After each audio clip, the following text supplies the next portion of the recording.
We're back. Ep.2 podcast, second episode, with your host, with the most, Ryan Gaines. Okay, a little flavor. I like that. All right. Yeah. You know, I gotta add a little something. I know that. You have to. You know, it's our culture. You know, gotta add a little bit of our culture into this podcast. Yeah. If we didn't, what we gonna be? I know. Just like everybody else. We ain't like everybody else. Absolutely not. Come on, man. Come on. You already know 4.0, President's Honor Roll, researcher, psychologist. Yeah. The big dog. Yeah. President of the Debate Club. Right. Can't forget about my co-host though, Mr. Marlon Edwards. Yeah, I was President's Honor Roll too. Back in the day. Yeah. Back in the day. Yeah, I graduated cum laude. What about it? Cum laude? No, just kidding. I did though. I did. What frat you repping? Alpha Phi Alpha. There is only one. Isn't there? Isn't there? You gonna start a flame war, man. You gonna start a war. I mean, I'm not being divisive or divisive, but isn't there only one fraternity? I've heard of other ones. I believe so. What you heard of? I think I don't know. I'm really not into frats, but I think there are like 4 others, especially. I'm just messing with y'all. I love all the fraternities and the sororities. He like lying. I'm telling the truth. That's black greatness. That's black greatness right there. But if I had to choose which one was the best, of course, I would choose the Alphas. I wonder why. Yep. Very accomplished man, sitting to my right. Couldn't have done this podcast without him. Let that be said. Black and gold. Hey, shout out. Check me out on IMDb. Go to my YouTube page at Marlon Ladd. Look me up everywhere, Marlon Ladd. Professor Edwards at Langston. You got to, because if you don't, they won't even know. That's true. They won't even know. That's true. We have to do, what do they say? Selfless promotion. Okay. Shameless. Yeah. Shameless promotion. Yeah. Because you don't want to be braggadocious, but right. You're not braggadocious. You just want to let people know. Yeah. And I always forget to let people know, so I got to start doing better about that. My dad used to always say, he passed away in 2017, but he was like, if I did what you did, I'd be telling everybody all the time. And that's just how he was. Yeah. He was very confident, and he would just let people know. And I have a problem self-promoting because I don't want to appear vain. But so it's hard for me to promote myself, but I gotta get into that habit. I mean, but like you said, after you promote yourself though, everybody's gonna know how talented you are and how incredible you are at filmmaking, because y'all don't realize Mr. Marlon pretty much put everything up. You got the lights up, got that blue light back there, got the camera, got the mics working. He taught me how to do everything on this set. So y'all don't understand how talented he is and how talented he has been for a long time. Let's get that straight. He been doing this for decades.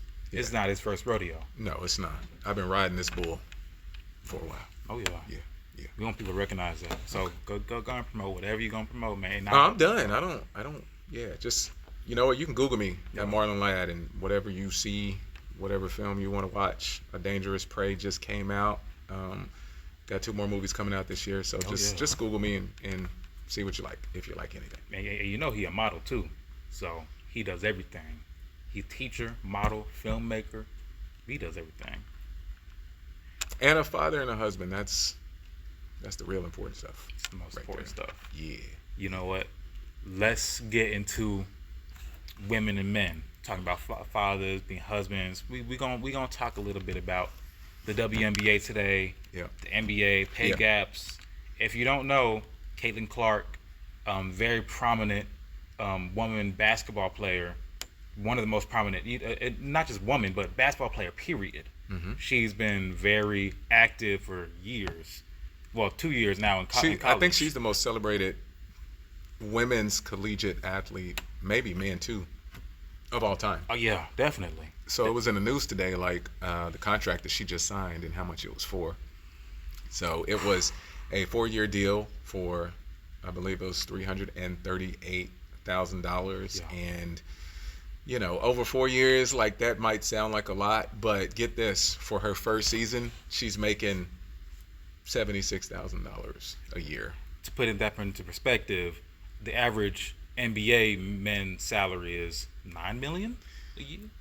Yeah, and even that seems pretty low, but yeah. Yeah, $9 million a year for the men's. And we kind of want to talk about this, and we want to set the record straight. We don't want to give no opinions, really. We want to give our opinions, but we I want to give you the facts. yeah, the facts. The facts are, and I think there's a lot of misconception, is that the women are at fault. The women are not at fault at all. They play their game. They play their game incredibly well.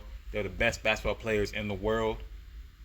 But it's the WNBA, because the NBA has a thing where 50% of the revenue from the team and from the league goes to the players. 50%. It's a half and half.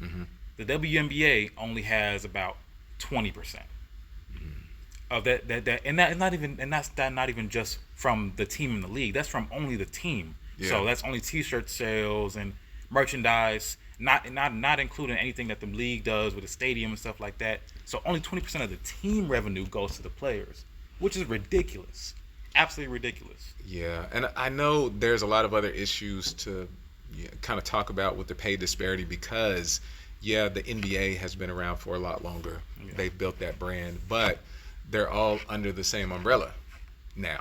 So it's a question of what should be happening and how much they should get paid. You know, to me, I feel like a player of Caitlin Clark's caliber coming out making $76,000 for the first year is, you can go out and get a job.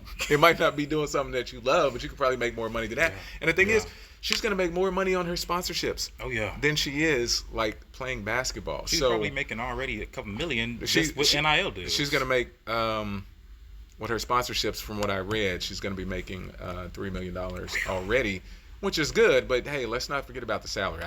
It should be higher. Now, contrast that with, Steph Curry. And I know there's a lot of other issues to talk about. Steph Curry, proven player, all this kind of stuff. But he's going to make almost $52 million in just 2024 alone. Now, yeah, he's got a lot of accolades to go with that. But even the best players in the WNBA, they make the highest paid player, from what I saw and researched, makes $234,000 a year. That's not even close to Steph Curry or anybody else really in the NBA, unless you get like a 10-day contract. So the pay needs to be better. And I mean, look, women's basketball is becoming more and more exciting. And now that they have like better promotion, we're going to be seeing a lot of that. Like, I was watching women's college basketball this year for like the first time in a long time, because it's just that exciting. And I mean, the sky is the limit, I feel like. So pay these players more. Consider it an investment. I think that's what a lot of articles were talking about. Like, a lot of people are kind of afraid to make that investment because they're afraid that it's not going to pan out. And it's ridiculous. I agree. It's completely ridiculous. But there is hope. It's not all doom and gloom. Every article that me and Mr. Marlon read has said, like, okay, we're on up and up. Basically, the NBA is on up and up. They said if we want to compare it to the NBA, the WNBA, of course, is 50 years younger, but they're in the like 70s era that the NBA was in. So it's kind of the same timeline. 70s was 50 years away. 50 years ago. The WNBA is 50 years younger than the NBA. So eventually, they will catch up. But it shouldn't be an issue of eventually, because the NBA is also going to continue to grow. Right. We don't want it to be like the women are going to catch up eventually. We want it to be like they should be here now. And to piggyback on something that you just said, when we're talking about investing, everybody knows that there's a risk associated with investing.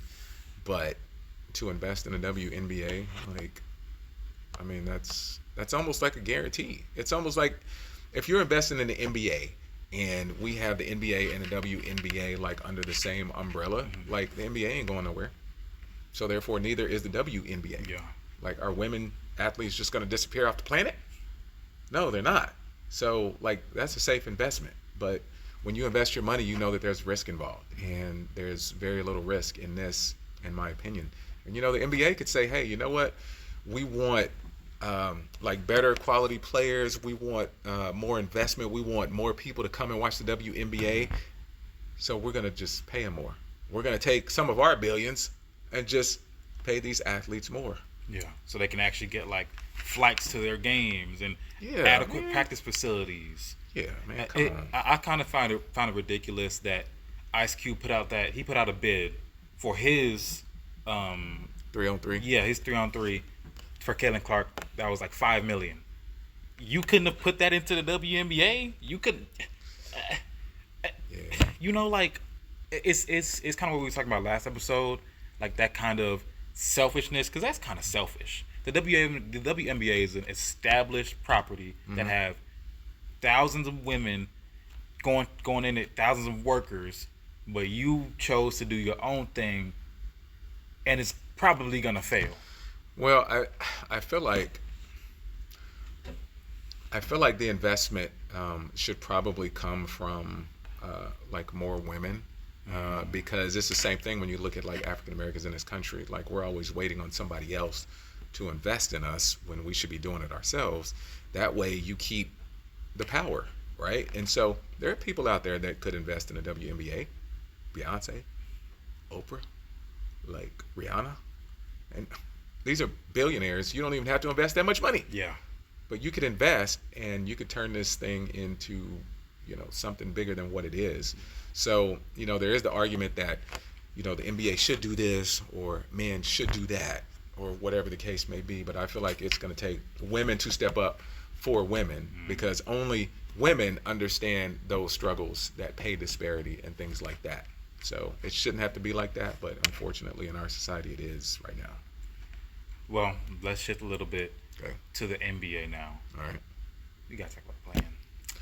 Oh my gosh, Golden State lost. I was so confused this morning when I got up. I don't even know what to do. They've been in the playoffs every year for so long, and like I'm confused by that. I knew they were going to lose the game. I was watching the game, and I was like, they're making silly mistakes, and they're leaving people wide open. They're not playing defense. Klay Thompson couldn't hit a bucket to save his life. He was 0 of 10. How does one of the greatest three-point shooters of all time go 0 for 10? Even if you if you play basketball, you know that you can have an off game, and that means that you're missing everything. But you should still be able to score. That means like you're gonna get to the free throw line and score some free throws, or you're gonna hit some layups. Or if you're not gonna do that, how about getting some assists or some rebounds or block a freaking shot? Do something instead of just launching threes and missing, and then walking around like this. And you don't get back on defense. Your defender going right past you. You're not helping your team at all. His defender was blowing past him. I was like, what is Klay doing? And Klay has been playing really good at the end of the season, so I don't know what got into him. But, like, they were putting 2 and 3 people on Steph Curry. That means somebody's open. And that means somebody's got to step up and score. So, in this particular game, the way the defense was playing, somebody else for Golden State should have had 30. And if they're not getting 30, then they're going to lose. Yeah. And that's what happened. They lost. But I was also thinking, Sacramento's young. Sacramento's hungrier because they have not been there. Yeah. And they have some really good players. And if you think about Golden State always going deep in the playoffs, kind of like LeBron James, right? Every year he's going deep in the playoffs. I think Golden State also thought in the back of their mind, you know what? It might be really cool to bow out early. I can get a longer vacation. So I think what you also had was you had one dog that was hungrier than the other. One dog's been there, done that. They've won the 4 championships, and with this core of players that they have, they will probably not win another one. And so maybe they knew that and understood that, and they were just like, we just don't, because they're champions. So they could have the mentality that even if we beat Sacramento, we know we're not going to the dance. We're not capable of winning. Man, so. but you know what? I hate that cop-out. I highly doubt anybody on the team was thinking that, maybe besides the rookies. The Brandon Przemskis, because Steph, Draymond, Klay, even Kuminga, Wiggins, they were there. It's like, I disagree with you. I feel like they were hungry, but they weren't hungry enough. Like you. No, I agree with that, and they may not have been thinking that like consciously. Yeah. Right. It may have been like in the back of their minds. Yeah, but they're like, yeah, we've been here, we've done that. And see, like those kind of thoughts come up when it's like the game is tight. Yeah. And there's like a 50-50 ball, and you're deciding if you're going to go dive after it or not. Like when the game is kind of getting away, and now you're down by 12, and now you're down by 15, and they seem to be hitting everything. Then you start to think, those sort of negative kind of thoughts, and it's easier to like give yourself an excuse. And I think maybe that's when those thoughts started coming up. But they made too many mistakes, and you could tell who was the hungrier team. Oh yeah. Like Sacramento was all in there. Yeah. They were getting offensive rebounds. They were chasing balls down. Like even the players coming in off the bench were hype. And what was Golden State doing? They were missing shots that they normally hit. They were complaining about fouls. Yeah, it was just that was not my Golden State team. They tripped out. Now, thankfully though, the second game, the Pelicans versus the Lakers, that was a good game. That was a good game. was I a told you great about game. them Lakers. Now, this is what happened, and this is what's going to happen. Okay, when it gets down to crunch time in one of those games, the Pelicans are so young. They didn't have a LeBron James to step up and make plays. They didn't. Now, it also hurt that Zion was out. Yeah, that did but, hurt him. That hurt him. But he still doesn't have that kind of experience that you want in that kind of game. Because think about it. When it comes down to a close game like that, it's going to be your best player on your team versus the other team's best player, and who makes the better decisions or who can score. It's as much as a athletic game as it is a mental game. Yes. And like you said, and you were right, last week, the experience went out of LeBron and AD and most other players on that team. Their experience, they made the better decisions. They were hunting. Made the better because the Pelicans had the game won. Oh yeah. Do you not remember the play where the little point guard came down? He had an open layup. Yeah. And he decided to try and pass it off, and then D'Angelo Russell stole the pass, threw it the other way, and then they scored. Yeah. And then, like, from that point on, like, it was pretty much over. And you know, it sucks to see because I enjoyed that Pelicans teams. I really did. I love Jose Alvarado. I love Grant Alvarado. I love Zion. I love Brandon Ingram. I have a soft spot for Valanciunas. I do like that Pelicans team. Yeah, they got a good team. They're just young, man. God, they are. Young. They are. But can they do it next time they play? Then the next round of the playing, because they're playing. We don't know if they're playing just yet. Either the Bulls or the Hawks.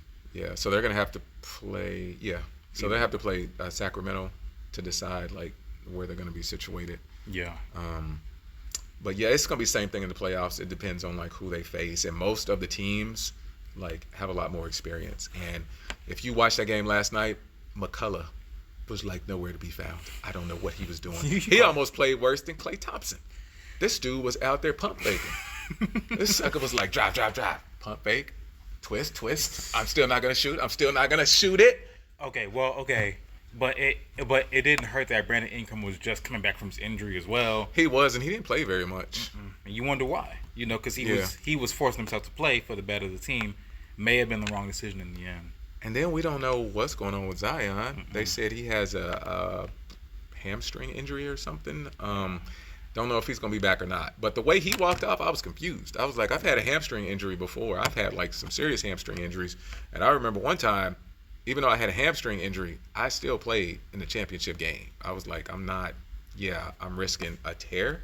I still played. Yeah. I'm not saying he should still play, but I know what they do in the NBA. Oh, yeah. They be shooting them up with like shots and stuff to get them right. So I don't really know what happened, but we need to know. Somebody tell us something. You know what's crazy? Shannon Sharp told a story on Nightcap with Chad Ochocinco. He got like his ankle, the nerve in his ankle, he got it cut completely. Like, can't even come back. Like, he cannot feel a certain part of his ankle anymore because in the time he was playing, like they said, well, you can either cut it or you can let it reheal. And he's like, yeah, just cut it. I don't need it. And that's insane to get a part of your nerve cut out and you don't even feel that part of your. He's like, I don't need it. But that's what? You know, again, when we look back to like, you know, professional sports, a lot of times it can be like horse racing, right? It's like we need these players to perform. We got to get them back out there. So there's a lot of underhanded and under the table stuff that goes on back there to get these players up to speed. And I'm not saying I have direct knowledge of that. I'm making a lot of assumptions based on the things that I have read and the interviews that I've seen from former professional players. So, well, this is not a sports podcast, but we love sports. We do love sports. But we got to move on to the next topic, talking about going behind the scenes and what's actually happening, not just in basketball, but in our country. What about these politics, man? And why don't people care? You know what? No, that's a question for you. Okay? You are part of the youth. Okay. Why don't y'all care?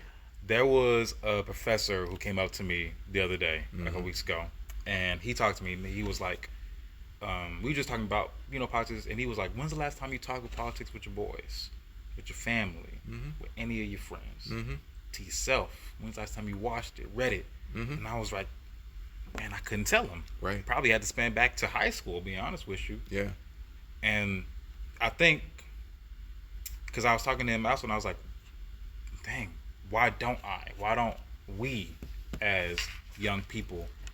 It's like, for me personally, I don't want to talk about it if I'm not educated. That's where I'm with a lot of stuff. Mm-hmm. I don't want to be like, well, Trump is this or Biden is this or the Green Party is this, but I don't know. Mm-hmm. And I really, be honest with you, a lot of times I don't care to look it up. Mm-hmm. I kind of stay away from it. Mm-hmm.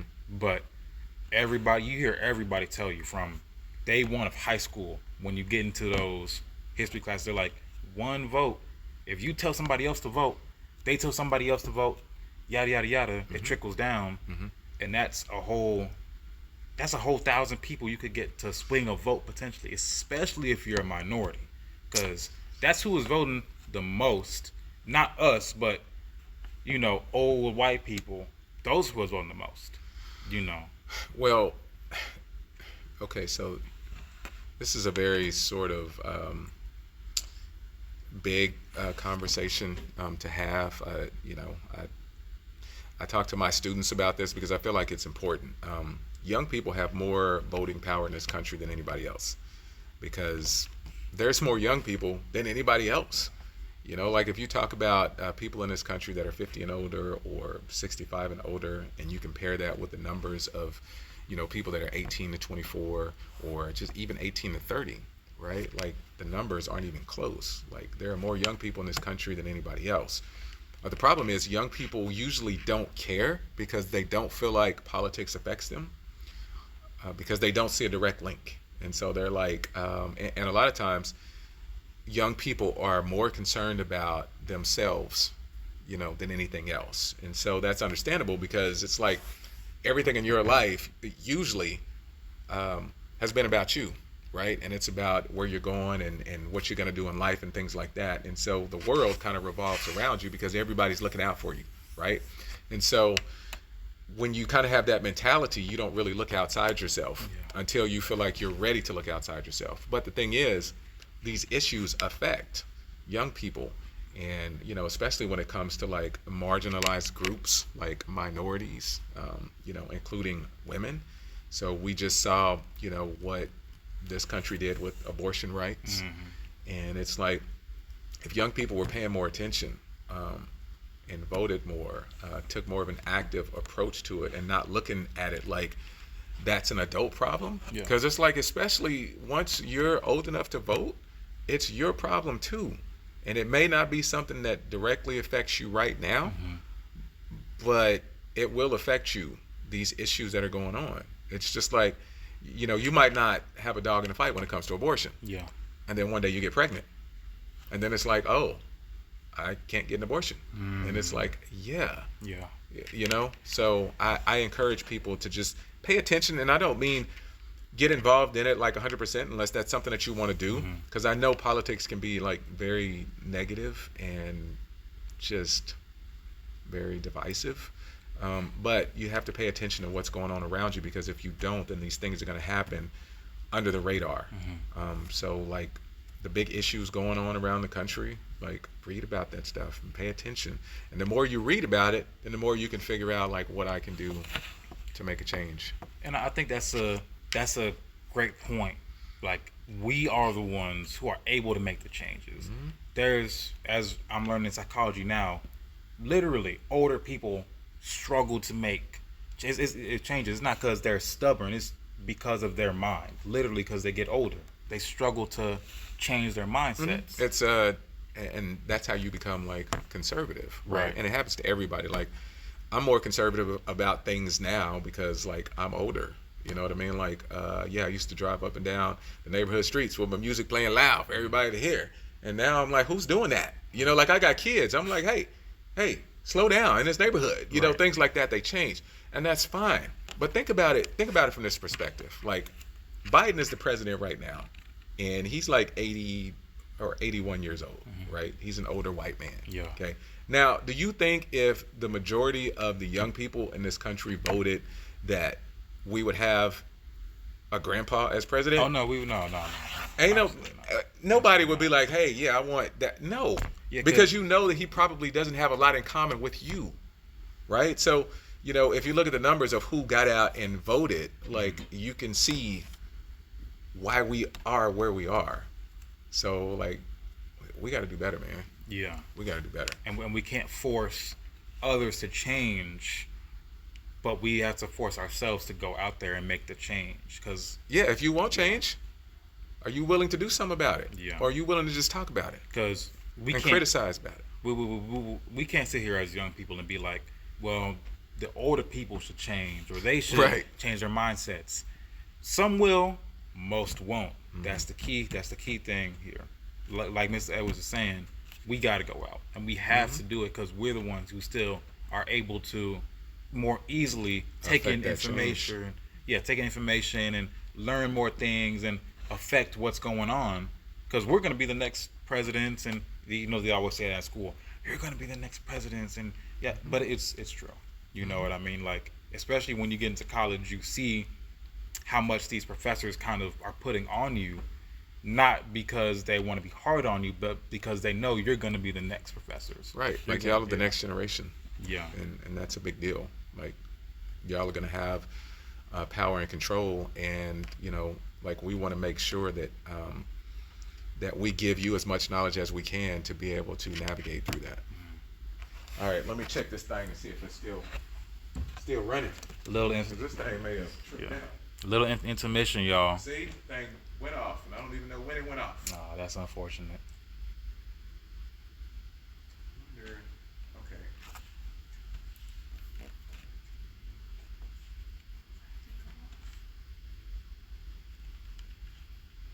All right, we got. All right, still recording. So now the battery's red. So we probably got like 8 minutes. So Well, we might as well just go ahead and wrap up. well, we don't have to. Let's talk about one more subject. All right, Make let's- sure we get something, because according to that, it looked like it had 80 minutes recording at first, but now it's like 67. So it looks like it only recorded 13, and we've been talking for for 27. yeah. So that don't make no sense. Well, we'll figure it out. And if not, we still got the audio. Yeah, You that's know. true. That's true. Yeah. So, sorry about that, y'all. We're still getting used to it. Yeah. Don't go too hard on us, but we'll get better and things like that. And also, thank y'all for the positive support on the first episode. We sent it to a couple people, and everybody's been very supportive, giving us good, constructive criticism. Hopefully, we can implement that into this next episode, if all goes well, if we can get the footage. Yeah, make sure and leave comments, and Oh, yeah. like you said, constructive criticism. Yeah. Because hey, don't be tripping. Don't be tripping. I know there's some trolls out there. Don't do that. Yeah, don't have no bots in our comments. Right. Check out my IG stories. Like, nah, we don't want to say that. No. So let's talk about another topic real quick, and hopefully it gets it, Get better. and then we can wrap up. What else we got? So the last topic I want to talk about personally was oppression in college culture. Mm-hmm. And we're not talking about Langston. We're talking about in general.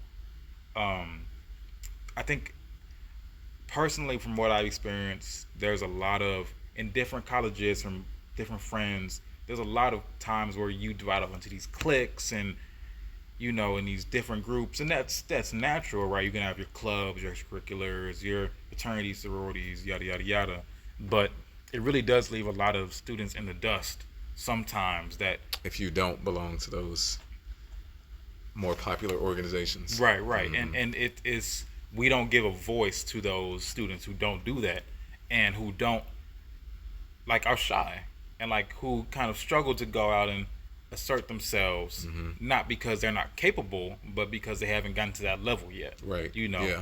And we don't give them the platform to give them to that level. I think a lot of things we hear, or I hear personally, from a lot of people be like, well, yeah, you should start this and you should start that. It's got to be the loud people, who are starting all these things. But I don't want it to be just the loud people. It needs to be the quiet people, because those are often the ones that have different ideas and different ways of doing things that we never would have thought of.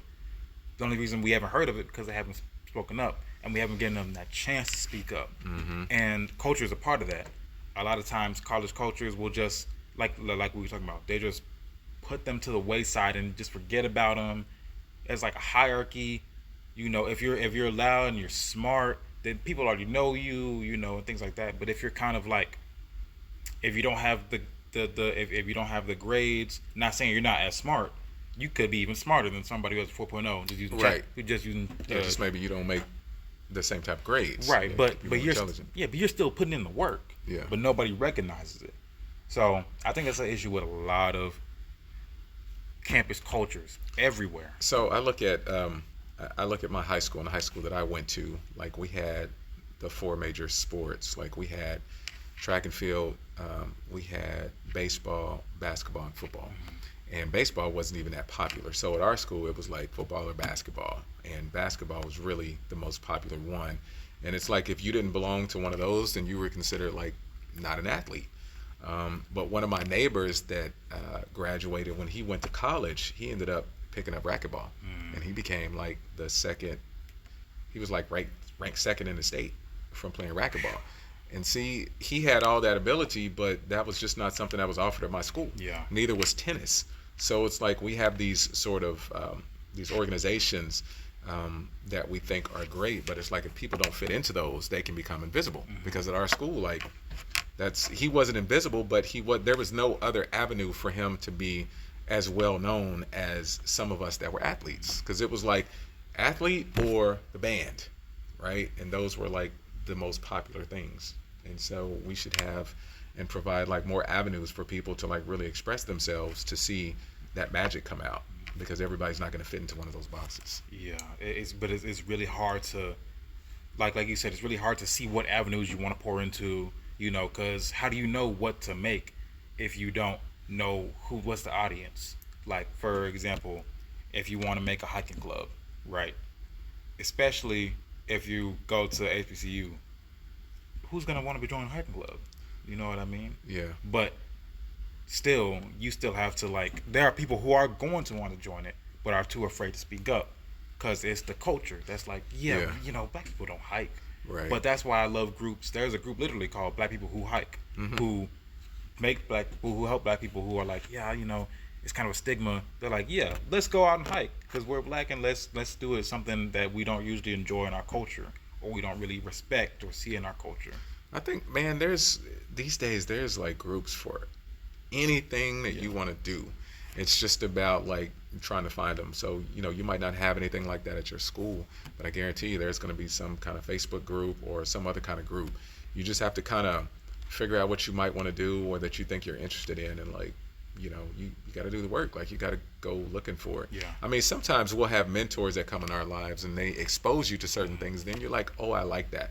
That's best case scenario, but it doesn't always happen. So if it doesn't happen, you can't always depend on that. So you just have to, life is about exploring, right? And it's about finding out the things that you like to do. And it changes over time. You know, like maybe when you were, you know, 18, you like to play sports. And now maybe you like to read books more, or you like to hike. Yeah. Or something like that. Just me, Mom. Oh, okay, that's Tommy. Tommy came in. I was like, am I about to fight somebody up in here? Yeah, I'm doing my check. All right, I Where's appreciate the you. She was in this room down the hall. That's We our walked down the security hall guy, Tom. in the broadcast. Very nice. Also part of Alpha Phi Alpha. Okay, appreciate you. Yeah, that's my fat brother. See, How does it it's go? all safe up in here. A Phi. Or you say, hey, bye. And somebody say, hey. If I say that right now, Tommy would probably. Go ahead and do it. 1119.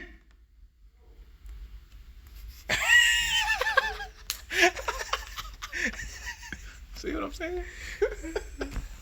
All right, y'all. Let's go and wrap up. Yeah, I was just saying 1119. I was just trying to see if you was gonna respond. All right, that's what I'm talking about. Runs too deep, in my opinion. Let's go and wrap up, y'all. We had a good conversation today. Talk about the WNBA, NBA, college culture, Progressive culture. and politics. Hey, y'all let us know if there's anything that y'all want us to talk about because we're always looking for different topics. So let us know, and we'll give you a shout out if we pick your topic. Oh yeah. Okay. Oh yeah. All right. Use the comment section. Yeah. Hopefully we'll be back next week on Tuesday, Mhm. and hopefully we'll have a guest, a special guest. Yeah, that's right. If not, then you're gonna see me walking in here. I'm gonna be sad, but that's the way the world works. We're gonna do what we got to do. Oh yeah. So until next time, I am Marlon Ladd Edwards. Ryan Covon Games RKG, also known as Wreckage. Let's get out of here. I'm gonna talk about that, Rich. All right, holla.